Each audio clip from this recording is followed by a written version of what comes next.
કહેવાય છે માવગાર જેવું ગોમ ન એમો અખત ઝોપડી જેવો દેરો ગવરી જેવો મારી જોગીઓના ખાડા લેનારી મારી પાવન વીર માં તેત્રી કરોડ દેવમાં નોમું રાખનારી આવજે મારી શિખરોમ જોગીના અંબોડાની દેવી આવો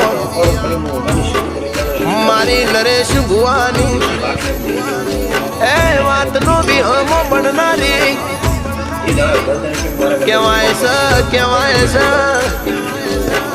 એ અજય ઠાકોર ઓંભળો ન મા વગર કોઈ દાડો માઢું પાક કહેવાય છે મારી અખતે કોઈ દાડો લોટમાં લીટા તોડ્યા નહીં